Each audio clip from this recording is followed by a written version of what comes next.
Hasan Nasrallah की बेटी Zainab Nasrallah भी हमले में शहादत पा गई। हिजबुल्लाह के सीनियर रहनुमा अली करकी समेत मिसाइल यूनिट के सरबराह मोहम्मद अली इस्माइल और उनके नायब हुसैन अहमद इस्माइल भी शहीद हो गए। पाकिस्तान में भी सुबह से जो न्यूज चल रही है उसमें नसरुल्लाह को शहीद बताया जा रहा है। वैसे खैर बहुत से लोग उसको टेररिस्ट भी कहते हैं, लेकिन बहरहाल पाकिस्तान में आप तो जानते ही हैं, हम तो उसामा बिन लादेन को भी शहीद ही कहा करते हैं, तो फिर नसरुल्लाह को भी शहीद बहरहाल कहा जा रहा है। घर तोड़ के तुम्हारे घरों में मिसाइल डाल देगा इजराइल, और डाल भी रहा है, और तुम कुछ नहीं कर पा रहे हो। ये जो जिहाद है ना, जो तुम जिहाद फी सबीलिल्लाह तुम्हारे हलक में हाथ डाल के तुम्हारे पेट से निकालेगा इजराइल जिहाद।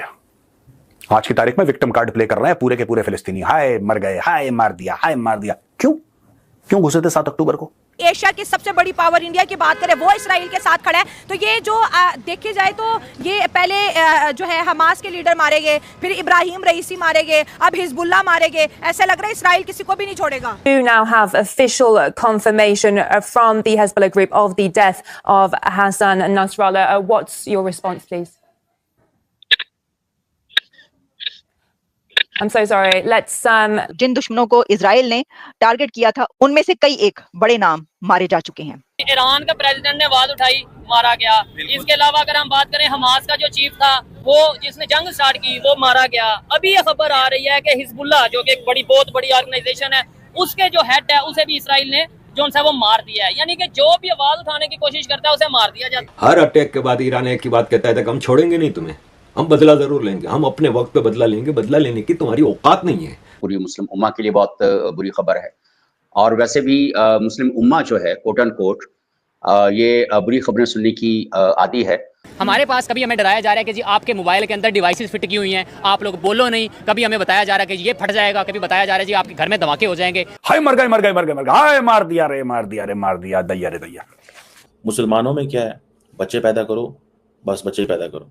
उनकी तरबियत, उनकी लर्निंग, एकेडमिक्स, वो कोई चीज़ नहीं है। इजराइल ने हिजबुल्लाह चीफ हसन नसरल्लाह को मौत के घाट उतार दिया है। शुक्रवार देर शाम लेबनान की राजधानी बेरूत में स्थित हिजबुल्लाह के मुख्यालय पर हवाई हमला हुआ था। इस एयर स्ट्राइक में 6 लोगों की मौत हो गई। हसन नसरल्लाह की बेटी ज़ैनब की भी इस एयर स्ट्राइक में मौत हो गई है।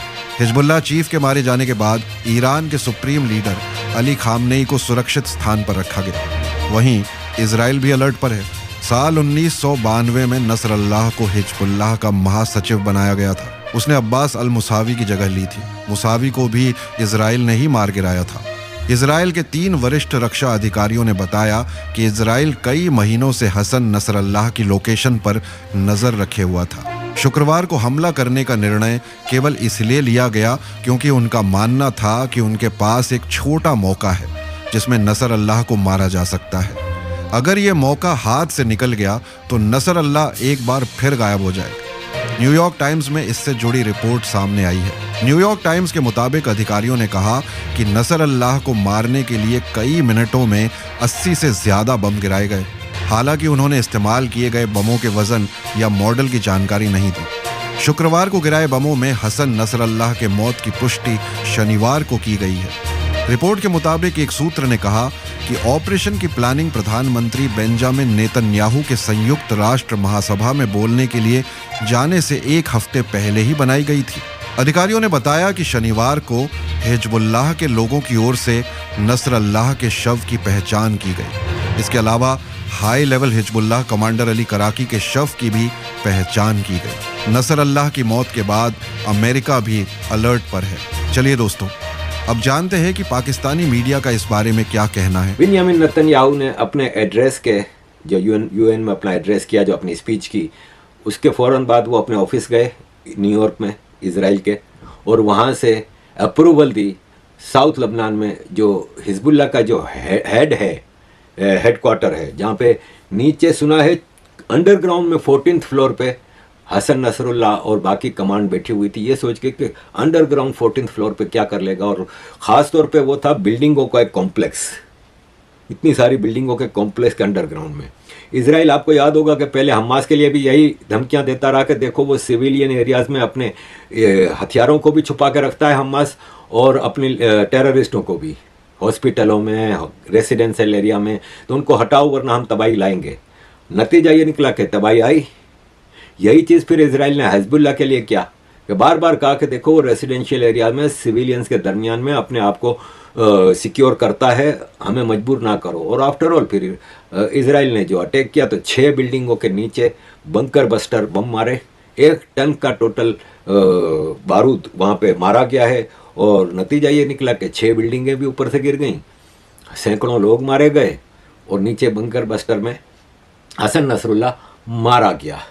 अब आप देखें उसमें ईरान मुंह देखता रह गया। इराक में जनरल सुलेमानी को मारा था, फिर इसके बाद ईरान के कुछ ना कुछ होता रहा, फिर ईरानियन प्रेसिडेंट को मारा गया, इस्माइल हानिया को ईरान में मारा गया, और अब ये हसन नसरुल्लाह।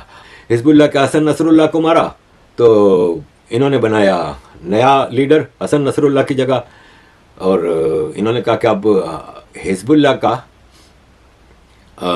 जो नया लीडर है वो हसन खलील यासिन, वो 2 घंटे में वो भी मारा गया लेटेस्ट अटैक के बाद। अब ईरान का प्रेसिडेंट ओथ लेने के बाद जब वो प्रेसिडेंट बना, इसके बाद खामेनाई से मिला, मारा गया। इस्माइल हानिया गया, खामेनाई से मिला, अगले दिन मारा गया। हसन नसरुल्लाह खामेनाई से मिला, अब लोग खामेनाई से मिलते हुए डरेंगे। और लेटेस्ट सिचुएशन ये भी है कि ईरान की सरकार ने खामेनाई को कोई गुप्त स्थान पे छुपा दिया है। वो वेट कर रहा है कि नवंबर के इलेक्शन हो और ट्रंप जीते। अगर ट्रंप जीत गया ना तो मिडिल ईस्ट का नक्शा चेंज हो जाएगा, ये मैं आपको बता दूं। और बिन्यामिन नेतन्याहू ने जब स्पीच की यूनाइटेड नेशंस में तो 2 नक्शे दिखा रहा था कि ये एक नक्शा उसमें ईरान का दिखाया था, दूसरी तरफ इजराइल का दिखाया था। इन दोनों नक्शों में पूरा फ़लस्तीन इजराइल दिखाया गया था, यानी फ़लस्तीन नामी कंट्री उन नक्शों में नहीं दिखाया गया था, क्योंकि अब इजराइल ने फैसला कर लिया कि अब बहुत हो गया 2 स्टेट थ्योरी और ये और वो। और अब मैं समझता हूँ कि मुश्किल है कि इजराइल अब रुके। सबको पता है, सारे यहूदियों को पता है, सारे इस्लाम दुश्मन मुसलमान मुल्कों के जो दुश्मन है, जो सारी कॉन्स्पिरेसीज हैं, चीज़ें सब करने वालों को पता है कि ये लोग कोई बहुत ज़्यादा इनमें कोई दमखम कोई नहीं है, और ये बस सब धनिया पी के सोए हुए लोग हैं। जो वॉर स्ट्रेटजीज हैं वो आज के दौर में बदल गई हैं। अमेरिका और इसराइल जो है, इनका जो गठजोड़ है वो बारी बारी लोगों को टारगेट कर रहा है। कहते हैं कि उनका जो हेलीकॉप्टर था सदर ईरान का, वो मौसम के वजह से वो हुआ, लेकिन मुझे लगता है कि शायद उसके पीछे भी कोई ऐसी ही कोई कारस्तानी मौजूद रही होगी। और सबसे अहम बात, इसराइल का जो इंटेलिजेंस नेटवर्क है फॉर सर्जिकल स्ट्राइक्स, यानी टारगेटेड स्ट्राइक्स, वो बहुत एक्यूरेट है। जो मुसलमानों की हालत है ना, वो तो बिल्कुल बगदाद के मुसलमानों वाली हुई है कि घोड़ा आगे बढ़ाने पे झगड़ा तो मुल्ला को पता नहीं क्या कहने पे झगड़ा। तो मेरा ख्याल है कि अल्टीमेटली शायद हम सारे मुसलमान मिलके इमाम मेहदी का इंतजार कर रहे हैं, वो आएंगे और ग़ज़वा-ए हिंद होगा। ग़ज़वा-ए हिंद में कौन लोग होंगे, क्या होगा, कि इस्माइल हानिया जो है अगर उनको टारगेट किया जा सकता है और दूसरी टारगेटेड कार्रवाइयाँ वो कर सकते हैं, तो मेरा ये ख्याल है कि अब शायद ईरान की बारी करीब है। इसका मतलब यह है कि ईरान को बहुत बड़ा झटका लगा। ईरान को ये झटका लगा है कि ईरान हैज़ लॉस्ट इन गज़ा। अब देखें वहाँ पे जो हमास के लीडर इस्माइल हानिया थे, वो ईरान में आए, ईरान के अंदर रह रहे थे, ईरान के अंदर बैठे हुए थे, ईरान के अंदर अपने घर में थे, और उनको टारगेट कर दिया गया। सो इट मीन्स कि इजराइल की ईरानी इंटेलिजेंस एजेंसीज में, ईरानी आर्मी के अंदर, ईरानी फौज के अंदर, ईरान के सिस्टम के अंदर, ईरान की सोसाइटी के अंदर इतनी पेनिट्रेशन है, दे नो डीप इनसाइड के ईरान के अंदर क्या हो रहा है, उनको अंदर पता है वहाँ पे क्या हो रहा है। मज़े की बात यह है कि इससे पहले कि ईरान हिजबुल्लाह जो है वो कहता कि हाँ जी हमारा बंदा मार गया, इजराइल ने खुद कह दिया कि हमने मार दिया। इमेजिन करें उनकी कितनी मजबूत इंटेलिजेंस है कि इजराइल को पता है कि वो बंदा यहाँ